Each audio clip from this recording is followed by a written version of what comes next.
Hello, and welcome to Snide's Return, a tabletop roleplay podcast. My guest today has taken us to Ravenloft, Arrakis, Marygrove Lane, the Banquet Hall, the Art Gallery, and many other places in space and time. But now she wants us alone. Late in the day and tuned into her particular frequency of horror. It's time to settle in for the late shift with a difference as we welcome game designer, TTRPG content creator, and the person responsible for the darkness at the Brink of Ohio, the supremely talented Banana Chan. Banana, welcome back to the show. Thank you so much for having me back on the show again. It is always a pleasure to get to talk to you. But for those that haven't heard our previous interviews, Banana, would you mind sort of reminding us briefly how you got into tabletop role-playing games, please? Yeah, absolutely. So I got into tabletop role playing games actually sometime in my 20s. So previously I had played D&D like in my teens, but I didn't really actually get into it until probably my mid 20s when I went to a gaming convention in New Jersey, and I just started playing. I think it was like Monster Hearts was one of the games. It was sort of like a transition from LARP and board games into suddenly, tabletop role playing games. I was playing Monster Hearts, I was playing Fiasco, and several different other games. And so that's sort of what really hooked me into the tabletop space. Hmm. And you have gone to be prolific within the tabletop space. Some of the work you've done, I've alluded to there in the introduction. What have been some of the most exciting projects you've worked on recently, bringing us up to where we are today, please, Banana? Oh gosh. I've been working on a lot of solo journaling games, mostly because I have discovered that getting a play group together or a playtesting group together is just really hard with scheduling. I Mm. think it was easier when people were all working from home and, folks had a lot of extra time. But these days, it's just been like a lot harder trying to work around people's schedules. And so I've been doing a lot of solo journaling games. The last one that I did was Forgery, which was about a disgruntled art forger who recreates a cursed painting. They're commissioned to do so, and as they're, recreating this cursed painting, a demon comes to life and sort of tries to give her all of the things that she desires at the expense of her friends and family and sort of like her humanity as well. Mm. So that was the last one that I crowdfunded prior to this one, which is The Darkness at the Brink of Ohio, which uses a soundtrack element to it. So it's sort of like a radio play in that you're reacting to the radio play as you're journaling. So it's a little bit Mm. different from the other games I've been working on. Absolutely, and we'll get further into the mechanics, as it were, Yeah. the thematics almost that is involved in the darkness at the brink of Ohio. But so people can find your content and find everything you're about, where can they go to follow you and support you, please? Yeah, so folks can follow me on Instagram, Twitter, Blue Sky. I'm also on YouTube. My handle is at Banana Chan Games, and you can find my company, which was previously known as Game and a Curry. It's now Read Write Memory. You can find Read Write Memory at Read Write Memory at all of the same platforms on social media. Our website is still www.gameandacurry.com, but we are working towards transitioning that over to readwritememory.com. So, hoping for the next few months, eventually we'll get everything transitioned over. All right. Well, I will make sure those links are down in the description below this podcast. So scroll down, follow those links. If Forgery sounds like a game for you, you're intrigued by it, you can actually go onto the Read Write website and download the PDF of the demon there as well. So something to pick up and color yourself demonic. Uh, that's something for another time, maybe. However, moving into the present, as it were, and the future and the darkness beyond that, as it were. You and the teams you've assembled over the years have become crowdfunding masters, and this one is no different over on Kickstarter. So, what can you tell us about the darkness at the brink of Ohio, please? Yeah, so The Darkness at the Brink of Ohio is a solo horror journaling game where you are playing a late shift worker. So you might be a gas station attendant or a a security at an office or a building, or you are a lab technician. And so those are the three characters that we have so far that you can play as. Later on, as we hit more stretch goals, we're trying to unlock the funeral director and the call center tech. So those are like the two other people that we might be able to unlock.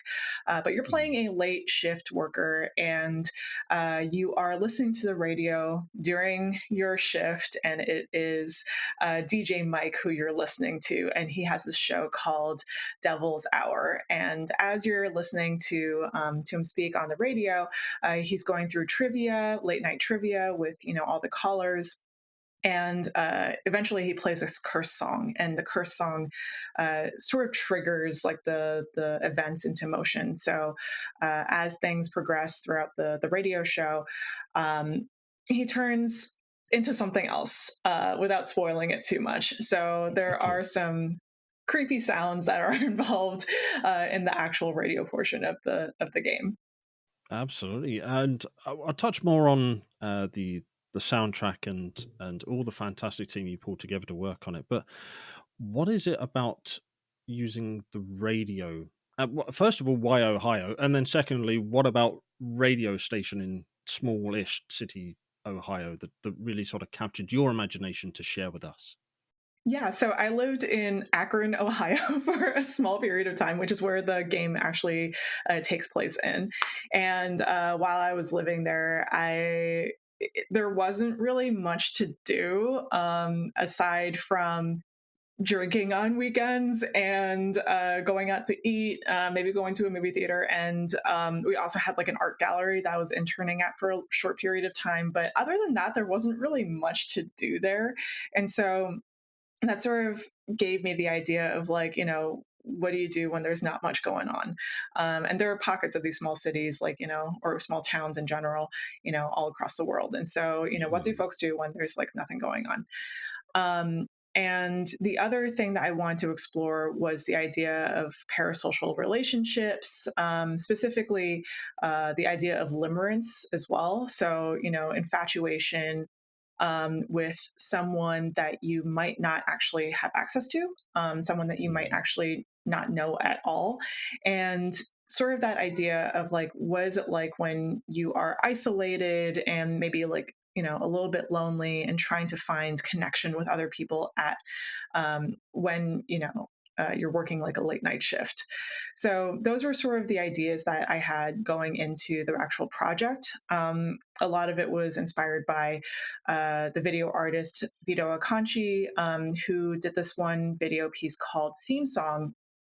This is years and years ago, and he's since passed away. But the video piece is him talking to a video camera, sort of like how like a streamer would, or like a mm, anyone who does a lot of this kind of stuff, where it's like you're facing an audience, but you don't know who the other person is on the other side of the camera is, and so it was very much inspired by that because the DJ Mike, he doesn't know who's listening, right? Like callers will call in, but a lot of it is just like you are hearing this artifact of someone going through this thing, someone talking to these random callers, someone who is trying to perform on through a radio medium, and they have no idea who you are, but you know everything about them. So that hyper mm. visibility is also a portion of the game. Wow. So you gave us one sort of inspiration there. Are there any other sort of media touchstones that people could refer to if they're not familiar with that particular piece? Yeah, absolutely. So I'm going to go down and see what the because there were a few, and I also There are. recently just watched this or it's not really new, but it was from 2020. There's this movie called Rent-A-Pal, and it has Will Wheaton in it as like like the antagonist, pretty much. And I watched that today, and I was like, "Whoa, this is just like the." I mean, not exactly like it, Mm, but it does touch upon like a lot of the same themes that I was like thinking about when I was like working on the Darkness at the Brink of Ohio. Um, but aside from Rent a Pal, which is about a man who's like a caretaker for his mother. His mother is sick with dementia, I believe, and he just like doesn't have a lot of time like to take care of both his own needs and to find like a partner or find like someone he can relate to. This Yeah. is, I believe, set in the 80s or 90s, where he is dependent on like videotapes. So there's like videotape dating was a thing, and so he finds a tape that has Will Wheaton in it. I mean, it's not actually Will Wheaton. Will Wheaton plays like a character, but the Yeah. character is trying to like become friends with him, but it's like this weird relationship because it's separated by a screen, and he sort of develops this connection with his character from behind the screen. So it has similar themes to the Darkness at the Brink of Ohio. But other than Rent a Pal, a lot of the other inspirations for this game were altered states in terms of the body horror aspect, Into the Mouth of Madness again with the body horror aspect, Splinter, Color Out of Space, The Empty Man. They're all sort of like the influences for like the body horror that happens in the actual radio show. Um, and I think in terms of overall themes and overall more like mechanics, it was Mm. inspired by Pontypool, which is a movie, a Canadian movie from uh, I believe within the last 5 years at least, probably 5 or 10 years.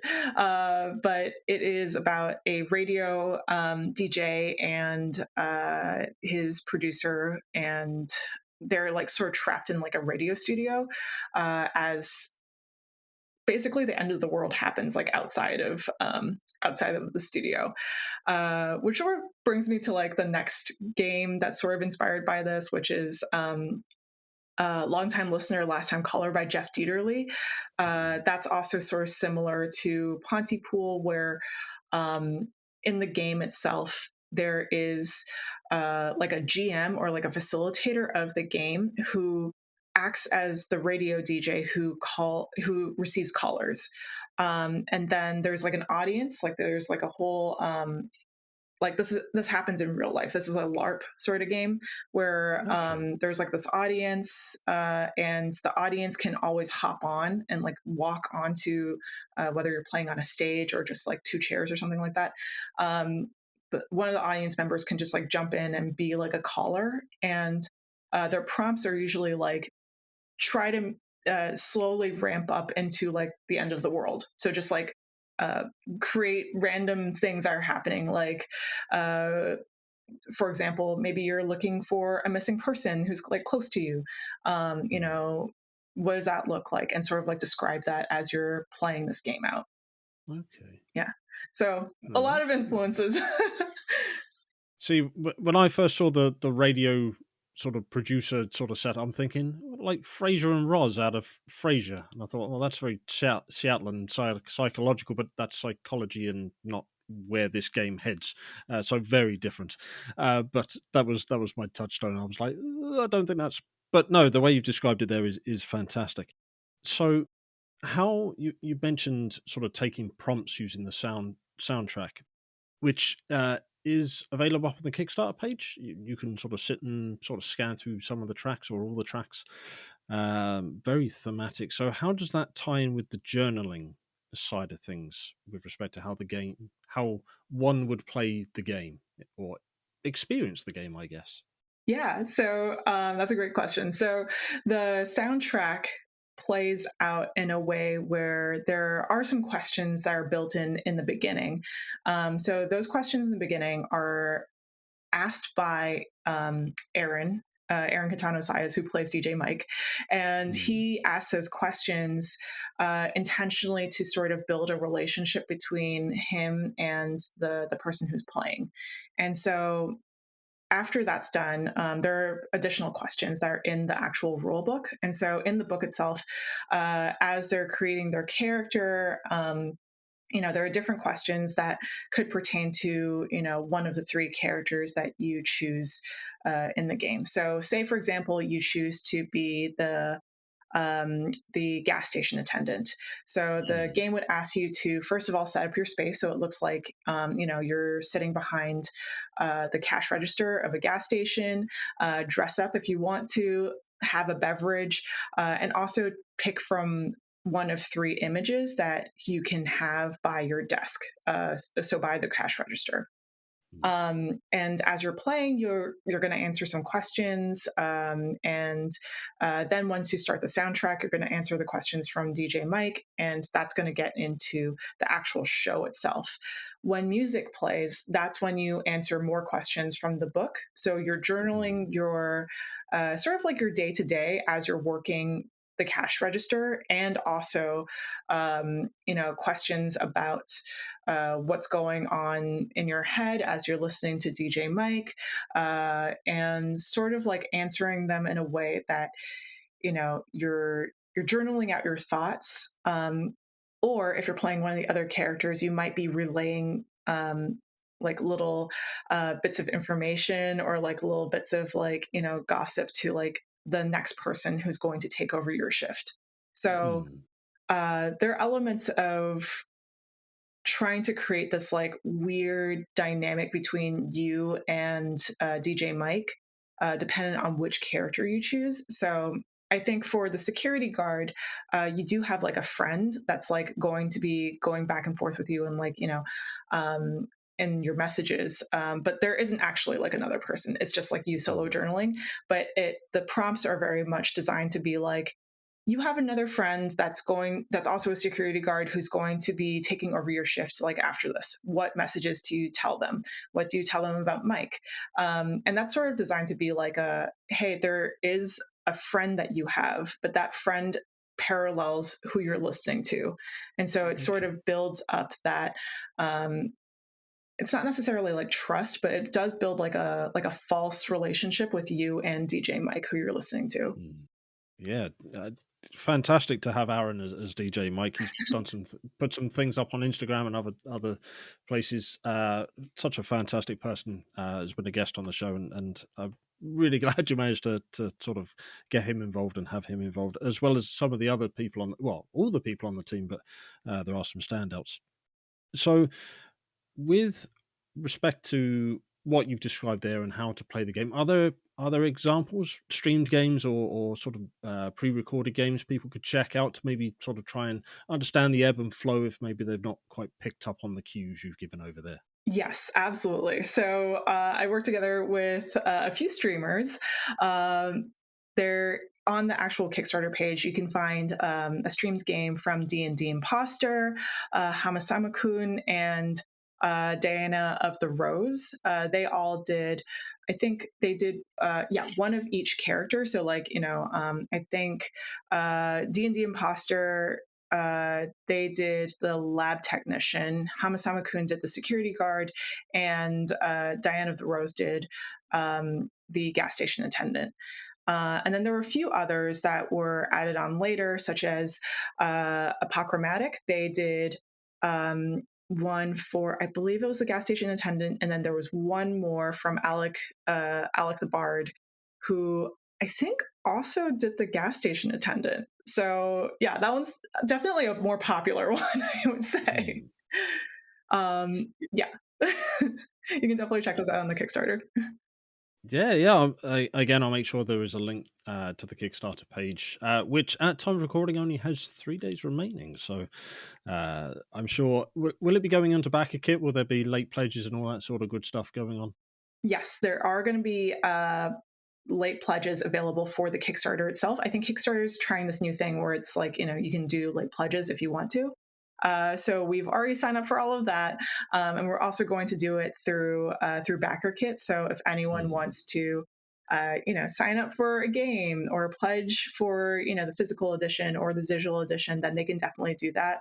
I think we might be trying to limit the amount of flexi discs that we have. So there are some special pledges that give you cool stuff. So we have like Mm. journals, we have beer koozies, we have t-shirts, posters, flexi discs, and so we're trying to limit the amount of those. So those might not be available. It depends on like how well we do in the last 3 days. But if it seems like there's like a lot of folks who want to get those, then we might build them in later on down the line.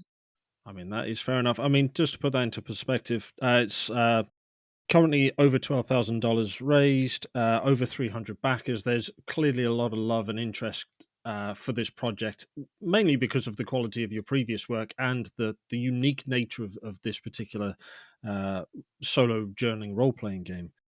So that sort of ties it up a little bit. We've mentioned the characters you can play, the soundtrack. DJ Mike, played by Aaron, doing a fantastic job. What's it been like to bring together the very team to put this very stylized? The artwork is fantastic. Please, if you haven't done so, scroll down, follow the link, have a look on the Kickstarter page. The artwork is fantastic for this game. What's it been like to pull together a team for yet another successful crowdfunding campaign? Yeah, thank you so much. For the illustrations, it's just been like such a pleasure to work with our two illustrators, Michael Croteau and Robert Richburg. I met Michael at an oddities fair out of all of the weird cons that are out there. And so we started chatting. I really liked his work. And so I was just like, hey, do you want to like do a cover? And he was fantastic to work with. Robert Richburg is someone that I went to sort of went to college with. He went to SVA, I went to NYU, but like we just randomly met at a lot of parties. And so we worked together previously on Junsha, and I adore his work. So it's fantastic getting him back onto a project. And he's doing all the interior art. In terms of the actual text, editing the actual text, it started off with like the script, so the sort of like the radio show script that Mm. Yansu Julian Kim edited, and then the rest of the text is edited by Karen 12. So all of the text is pretty much done. Up to the two last characters. Like if we hit those stretch goals, then we'll just have a little bit more editing to do, a little bit more writing to do. But other than that, everything else is like finished. It's all done. Um, and when we were doing this script, after like Yansu had finished editing it, I started like talking to Aaron, seeing if he'd be interested in doing something like this. We're really close friends, so it's like Mm. it's we travel together, and we just randomly do stuff together all the time. So this is like an excuse for me to be like, hey Aaron, do you want to do like another project with me? And so he took time out of his very busy day to like basically do this fantastic piece of work, and he was amazing. Like it was just like so much fun working with him, trying to like send him the references of like what I was thinking of with the last part of the the soundtrack, which was very hard to pull off. Like Aaron pulled it off; he was amazing, but like I understand it was very hard because it's a lot of like horror sounds, which is like subdued. It's like, trying to get someone sounding like they're in pain and also transforming into something else. So I sent him like a lot of references to the Fly like transformation scene, Yeah. just so that he could get an idea of like what I was going for. Um, without too many spoilers. But great working with him. Amazing working with Jasmine Bular, who is also known as that Bronze Girl. She and I, we live pretty close together, and so like we sometimes like have the opportunity to chat. And so just like working with her is fantastic. She was phenomenal. Like just like getting like hearing the clips, I was just like, this is amazing. This is perfect. Like, uh, yeah, there were like honestly no notes like when I received like the audio from her.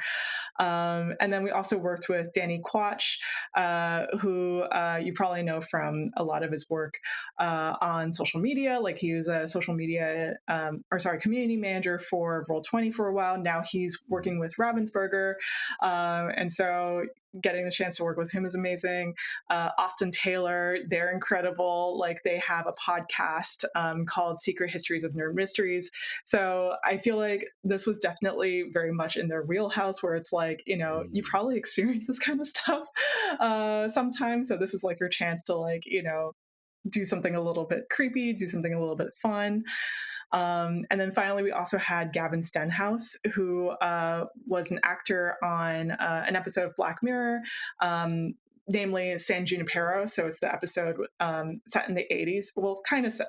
I'm not going to spoil it, but there are, yeah, it's set in the 80s mostly. Um, mm, and he's also on CW's Kung Fu, and he was also the lead on a spy thriller called Allegiance from a few years ago. So working with him has been amazing as well. Like his creepy voice, so good, so good. Um, and then along with that, talking to musicians such as Don't Do It Neil, Omar Starr, they're both in the tabletop space already. So getting licensing from them for their music has been, it was just like, yes, like they were really excited mm, for this. And just like hearing their music, I was just like, this is amazing. This would definitely fit with the soundtrack. And then the other person who we worked with in terms of music was David Jones Krause. And David actually has done a lot of music for actual play stuff. And so recently, we've been working together on soundtracks for games, and he's always amazing to work with. He's always just like, so creative. And mm. um, he did the Cursed song. And with the Cursed song, he asked me to like do a scream. And so I was just like, I am not good at this. I don't know what I'm doing, but okay, I'll send you a clip. And the way that he described putting the song together was, he said that he was trying to get, and I'm probably going to butcher this quote, but he was trying to get sounds that sound like things that shouldn't go together, that are just like everyday sounds, like the windshield wipers going off, um, you know, people screaming in the background, like sounds that just like sounds like they shouldn't be a part of music, and like putting it into the piece. And so Mm. yeah, it's just so amazing working with him on that weird song. And then in terms of graphic designers, we're working with John Merchant and Ruby Lavin. Worked with both of them before on Forgery and Stamos Academy. They're fantastic. And finally, my partner Herb, he's stuck working production again, so he has to handle working with like the manufacturers. He loves doing it. I'm just like, all the power to you. You're doing, the hard part, and handling all the proofing and all that fun stuff. So yeah, it's a good team. Herb, the unsung hero of 106.6 FM. Yes. No, that's such an amazing team, and thank you for sort of letting us see behind the curtain, as it were, or join you in the booth, or whichever analogy we're going to go with. And I'm sure it doesn't matter if you kind of paraphrase the quote rather than butchered it. Uh, so that is what we can get from you now. And I'll make sure the links are down below so people can follow the links and back and support you and the team you brought together there. But what about what's next? With this coming to a close in the next 3 days at the time of recording, and then moving on to Backakit, where we can continue to support and involve ourselves and experience the game for ourselves. What's next? What's down the line in the pipeline, as it were, for your good self and any team you draw together? Yeah. So currently, we're working on a secret project that is related to the darkness at the Brink of Ohio with Willie Abil. And so Willie's Instagram handle is the Willie Boo. That's the Willie and BOO. And so we've been chatting. We're working on something that's like, Okay. sort of related to the darkness of the Brink of Ohio, trying to cook something up there. Mm, But other than that, I'm also working on the next installment of the Desperation series. And so the Desperation trilogy um, is a series of 3 games. They're all solo journaling games. The first one was Forgery. So, like I mentioned, Forgery is about the art forger who's commissioned to recreate a Curse painting. And then the second one is called Knockoff. And so Knockoff, we're going to be putting that onto a crowdfunding platform, probably BackerKit, because we're going to try and experiment with like all these different like crowdfunding platforms and see what sticks. But we're going to probably put that on BackerKit. And that is about a man, his name is Marcos, and he works in fast fashion. And similar to Tempest, who was from Forgery, he's sort of just like disgruntled at his job. He, doesn't really like having to like work in fast fashion. And he has to come up with like some sort of design, either by like, copying someone from like, from his work, because that's a lot of like what fast fashion is. It's like basically copying like other designer stuff, or coming up with someone like something altogether like that's like completely new altogether. And so Mm, you're playing Marcos, and as Marcos, you are basically cutting and pasting pieces of fabric over a croquis. And the croquis is, it's like a model, right? It's like a drawing of a model.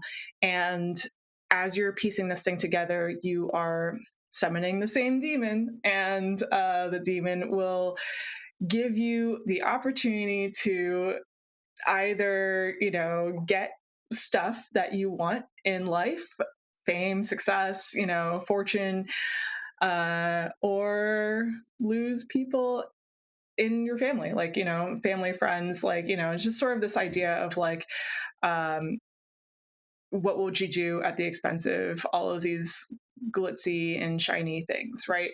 mm, And so this one's a little bit more gory than the first one. The first one's definitely, Forgery is definitely like a little bit lighter. It's a little bit more sarcastic, and it's not as like brutal. I think that Knockoff is definitely more brutal. It's a lot more gory, because it does play with like the idea of something that you're wearing, and the idea of like who you are as a person. And so mm. yeah, there's a little bit more gore in this one. A little bit more R-rated. Fair enough. Fair enough. No, it sounds gruesome and exciting, and I'm sure those words normally go together. Yeah, Uh, so no, that's amazing, and something definitely for us to look out for and keep track of on, as you mentioned, BackerKit, or the crowdfunding platform of your choice at the time. And again, should the opportunity arise, I'd love to get you back on and discuss these future projects. Of course, if you'd be willing to come back and join would me. love that. Yes. So we've wheeling it back round to the darkness of the Brink of Ohio, having given a little bit of time for people to let it sink in and absorb it. Uh, do you have any tips, as it were, for solo journaling games? It doesn't have to necessarily be the darkness at the Brink of Ohio in particular, but solo journaling games, uh, for how to immerse ourselves but not lose ourselves in them and things like that. Yeah, absolutely. So, I dabble in a lot of horror games. So like, a lot of the stuff that I do is very much geared towards horror. And I think that because they are solo experiences, it could be really easy to just sort of lose yourself. We have a debrief section in the Darkness of the Brink of Ohio, but pretty much like all of the solo journaling games that I might make, there is a debrief section, and there's also a section for like self care, and Mm, so uh, it's not necessarily like a session zero for yourself, but it kind of is like that, where you're setting expectations going in, where you can just sort of know that you can pause the soundtrack at any time. You know that you can stop playing at any time, right? mm, And during the debrief, letting yourself know that this is just a game, and you can like separate yourself, take a break, and you don't have to like read back on all the things that you've written. You can sort of like have the option of destroying the pages, or just putting it aside and taking some time before you actually read it if you want to. The rest of it is sort of just like talking to someone that you trust about your experience, trying to uh, get into another experience, get into like another headspace, going for a walk, trying to like, just decouple yourself from the actual game. So that's a lot of the debrief section. Um, but I think like going into it, just in terms of like the play structure, because it is a shorter experience, it's about an hour and a half, or max maybe about like 2 or 2.5 hours, because there is a lot of Mm, journaling involved. Um, I would say that like, in the game itself, it does tell you like at any time if you want to stop or pause, you can do that. Um, and giving yourself that space to not feel like you have to finish it. Like that's, if you're not having a good time, just please step away. Like take care of yourself first. Like don't feel like this is like a marathon or like I don't know, like something that you have to complete, mm, This is like just a game. I mean, you can even stop in marathons. You don't have to finish the entire thing. Like you could just like, take a break, pay attention to yourself and come back if you feel like it. mm. Um, and so having that understanding, I think, is really important with any sort of media that you can just bow out if you aren't having a good time. No, thank you. That's fantastic advice, and I hope those that are intending on playing can take that on board. And I was going to say play responsibly, but that sounds more like a betting site than a solo TTRPG. But the message is pretty much the same in that respect. So, Banana, we've covered your introduction into TTRPGs, slightly condensed due to we've having covered it in previous interviews. If you want to listen to our previous interviews, please scroll back through the back catalogue and find those. We discuss fantastic games like the Revenant Society, and well, many of your games, in fact, as we sort of go over the various topics. Uh, we have discussed the Brink at the Edge of Ohio, your future projects, and the amazing teams that you have worked with and are working with, especially on this project. Is there anything we haven't covered that you want to bring up now? Oh, yeah. 3 points of inspiration that I do want to cover for this game. The first one is Ribbon Drive by Avery Alder. And that is sort of like a soundtrack game where you're creating the soundtrack. So it's not as guided as The Darkness of the Brink of Ohio. You have like a lot more um, control over like, the songs that you pick. So that's Mm, a really interesting game. That was definitely something that was inspired by that inspired this game. Um, and then there's Juggernaut by Jason Morningstar, always an inspiration point for me. That game also sort of has like a little bit of like a soundtrack that you can play that pretends to be like the machine that can tell the future. So you like press start and stop with like the sounds so that way you can hear the sounds of the machine. And then mm, Five Nights at Freddy's, FNAF. I mean, that's like, you're working a late night shift. That's basically what it is. And so it is definitely inspired by FNAF as well. mm. Oh, amazing, amazing. Um, you mentioned it can be quite challenging to get playtest groups together and things like that. Are you playing? Are you still playing in larger groups, DM'd, GM'd, facilitated games, or is this more of your current activities? Yes. I actually kind of lied. I think I am. So I have play tested two other games that I'm working on right now with folks. Um, the title pending because titles are the hardest thing to come up with when it comes to Mm, writing a game or designing a game. uh, don't believe anyone who tells you that mechanics are hard or lore is hard. Titles are the hardest part. um, so the first game that we have is called Cursed Cuisine. That's by Janaea Kemper, Lucian Khan, and myself. And it's sort of like a party game. It's like a narrative, storytelling game where you're chefs who are trapped in a dungeon and you have to cook for a bunch of monsters that are picking at your body parts and like eating you alive if you don't cook them, whatever they want.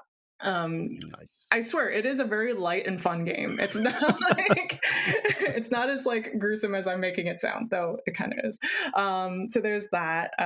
It's good for, I think we play tested it with like 4 or 5 people, so it's been good trying to like get that in front of folks.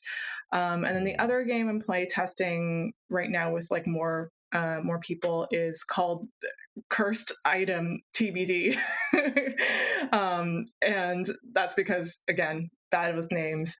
And I'm working on that with Stephen Dewey. And so he created, for folks who don't know, Stephen Dewey created 10 Candles. And so Mm. we're trying to create a game that's about like finding a cursed object and what happens when you find this thing. And so it has 4 or 5 different settings. We're trying to create one setting as a proof of concept currently, but we play tested it, went really well. There are a few tweaks that we have to make, but like other than that, I think we're getting to a point where we're getting close to creating other settings, so that way we can play test those as well. Mm. So solo journaling games a lot easier to play test because scheduling is not as hard, but Mm. play testing other games gets a little bit trickier because you have to take into consideration scheduling and also different kinds of feedback and also who is this for, and yeah, a whole lot of other things that you have to think about, but it's a fun process. Yeah, I can only imagine. I'm looking forward to this cursed item TBD uh, game. It talks to me, and that sounds apt almost. So, but yeah, no, thank you so much. We will keep an eye out, and again, of course, you are always invited back on to discuss these projects as and when they come to fruition. I'll try and catch you earlier on in the process rather than with 3 days to go at time of recording on Kickstarter. But not the point. My lapse of timing does not take away from the quality of your work, so I will say that. Thank you. So, no, not at all. So, having covered all of that and sort of recap those last few bits, and again, once again, I'll make sure there are links down in the description. But so, if anyone listening has forgotten what your links are, would you please remind us where we can find you and everything you're associated with, please, Banana? Yes, you can find me on pretty much all the social media platforms: Instagram, YouTube, Twitter, TikTok. I'm trying not to use TikTok as much because it is such a time sink. But I am on TikTok. And what other platforms am I on? Oh, Blue Sky, at Banana Chan Games. And you can find my company, Game and a Curry / Read Write Memory. Uh, we're still trying to transition everything from Game and a Curry over to Read Write Memory using that name from here on out. And you can find everything for that company at Read Write Memory on all the social media platforms, except for maybe a few that we're still trying to transition over. So, yeah. All right. Well, thank you for that. I will make sure those links are down in the description below. Please scroll down, follow those links, support Banana, support Read Write Memory. I will get there. And all the fantastic projects and the people that are associated with these projects as well. We mentioned Aaron, Jasmine, and so many others there that deserve support in their own right as well. So thank you for those. But no, I've said about 3 or 4 times now, I'd love to get you back on the show again in the future to discuss any and all of the projects you've mentioned through the course of this interview, if, of course, you'd be willing to come back and join me. Yes, I would love to. I mean, we also have a secret project, sort of secret. I don't know if it's secret really, but there have been talks about a Jongsha second printing, so would love to chat about that soon. Yes, please, indeed. We will schedule that as and when the secret project is no longer secret. It's been such a fantastic chance to get to talk with you again. And I'd love to do it again in the future. So thank you so much for joining me today, Banana. Pleasure is all mine. Thank you so much for having me. Thank you for listening. If you'd like to learn more about the show, then go to www.snydersreturn.squarespace.com. Alternatively, you can find us over on Twitter @ReturnSnyder. We have a Linktree link in the description of this episode. And if you want to support us, come and join us over on Patreon. And we also have a Discord server. Please leave us a review because we'd love to learn how to improve the channel and provide better content out for those who are listening. Until we speak again, thank you.